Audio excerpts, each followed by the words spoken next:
Hey everyone, and welcome to the lesson regarding factoring with some special cases. So we're going to extend kind of our current understanding of factoring a little bit, uh, and specifically we're going to look at if the a value doesn't equal 1.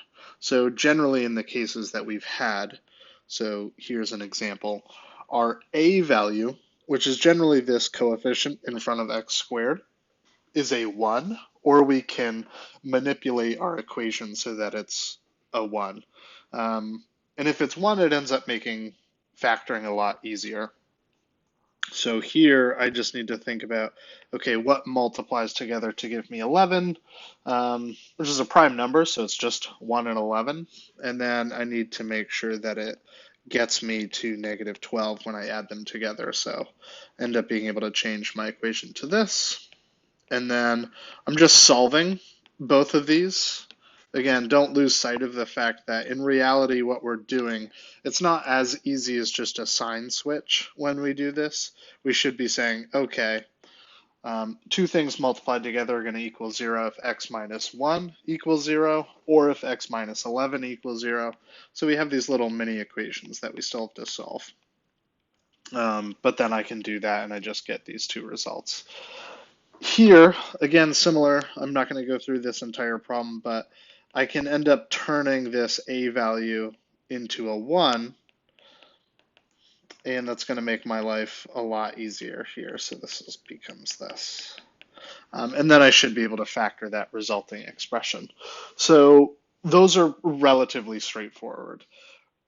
In order to, continually make this more complex, today what we're going to take a look at is, okay, if our a value is something other than a 1, we need to have some additional tools in order to remedy that, because that 2 is going to affect, when I factor, it's going to affect these first few x's here, right? I need two things that multiply together to give me 2x squared if I'm just immediately looking at this. So already that's going to be a little bit different.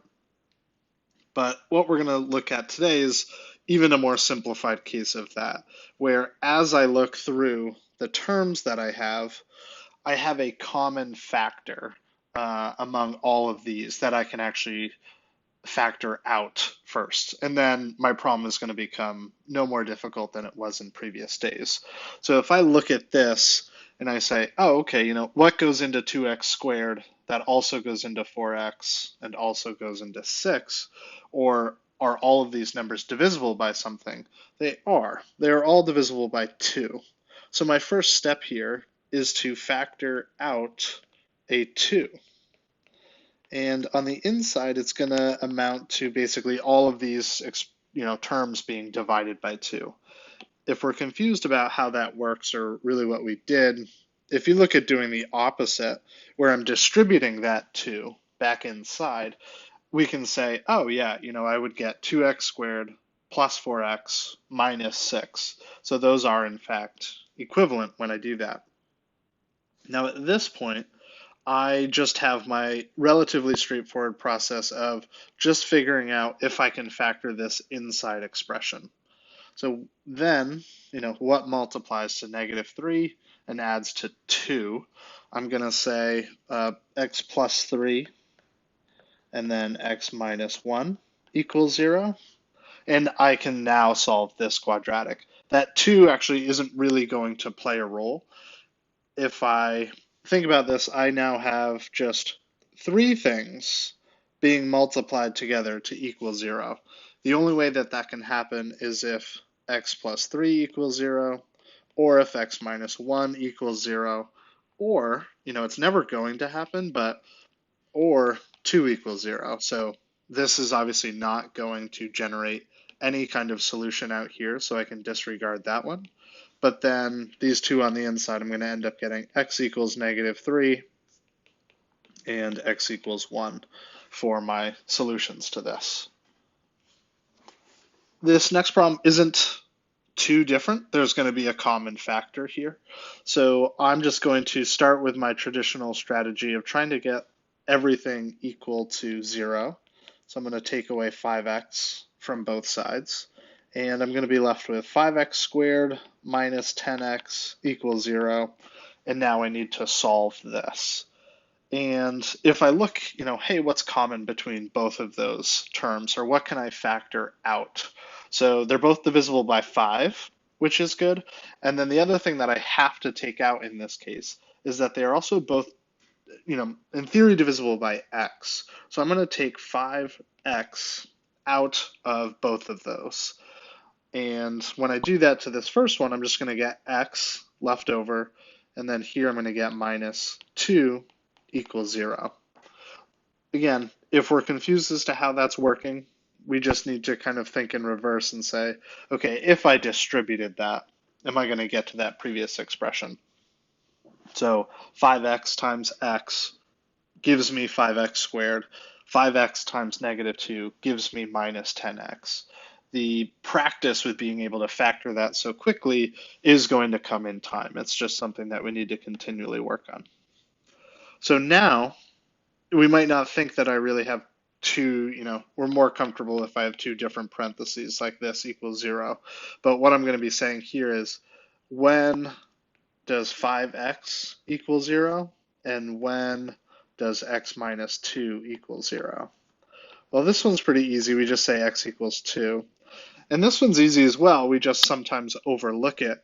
If I divide both sides by 5, then I end up with x equals 0. And that just is one of my solutions to this equation, right? If I go back up to the top, as I probably should if I was curious or wanted to double check my work, if I plug 0 into that top equation, everything on the left turns to 0. 5x squared minus 5x. If I plug 0 into there, I get 0. And if I plug 0 in on the right-hand side, I get 0 as well. That's also going to work with 2. And those are the only two solutions that we're going to get. So today, kind of the big takeaway that we're going to even practice a few more times is trying to factor out everything that is common in those quadratic expressions first, and then still using our traditional factoring strategy from there, which is, what multiplies together to give me our C value, and then adds together to give me our B value. And if I've been using those letters and we're not entirely sure, again, quadratics can all be written in this form. So A is the number in front of x squared, B is the number in front of x, and then C is our constant term. So let's do a few more examples here and see what we can get. These are just kind of the cases that we had already gone over. So let's do, I guess we can go through this entire page. So this is basically all of our strategies shown.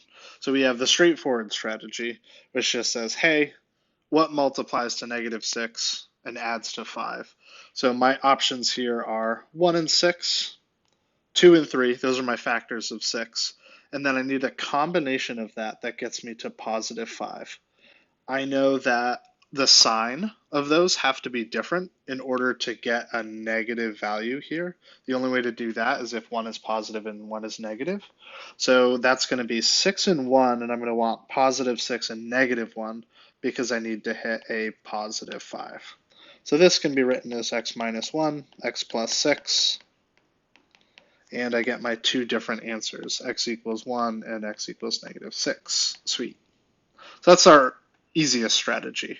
A strategy that we learned today to kind of work on is, okay, if I have something common amongst all three, and a good indicator is that my a value isn't a 1, or it's not just a plain old x squared, I need to take a number out of all of these.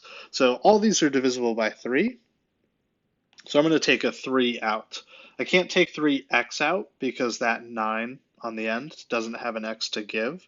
So I'm just going to basically divide all three of these terms now by 3. So this is going to be x squared plus 2x minus 3 equals 0. Prove it to yourself just by distributing these, seeing that we get the top, but otherwise we should be good to go. And then I still need to factor this using the straightforward method that we had above. So what multiplies to negative 3 and adds to 2? That's going to be plus 3 and minus 1. So my solutions that I'm going to get from that are x equals -3 and x equals 1. Good, going on about my day, should be all set. Here, we have kind of a special case. Like, I can solve this using a traditional strategy, and some folks will. We could -16 from both sides, divide by -4, so on and so forth, but I might just show us how to do this with factoring instead. So I'm going to actually take -4 and divide both of these terms by -4. A nice side effect of that is that I will be making my x squared term positive right here. So that is now a positive value. So that's kind of why I prefer to take out the -4. And then in this case, we're asking ourselves, oh, what multiplies together to give me -4, but adds together to give me 0? Okay, because I have a 0x there, or I don't have any x's. So this is the case where we end up with the same number, just positive and negative. And we'll talk about that actually more in detail later because these are important ones. Looking at these, I now can say, oh, okay, my solutions are going to be x equals -2 and x equals 2. And then here, this is slightly different from the above because I'm missing essentially my c term, like I'm missing the constant term. And if I look at what's common between these two terms, I can take out a 12 from both of them, and I can take out an x from both of them. And when I do that, so if I divide this first term by 12x, then I'm going to just get x. And if I divide this second term by 12x, then I'm just going to get 4.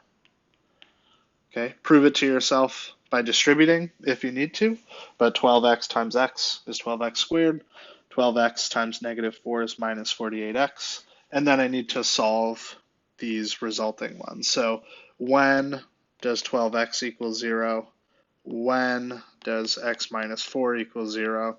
Solve these little mini equations. Here I'm getting x equals 0, which was pretty apparent from the get-go. And then if I add my 4's to both sides, I get x equals 4. All right, I might do a little bit of follow-up problems on some of these and upload those as well, or potentially just show you kind of the PDF answers so that folks can check. But that is our additional practice. And yeah, shoot an email to me if things are a little bit of a struggle, but we're going to kind of keep on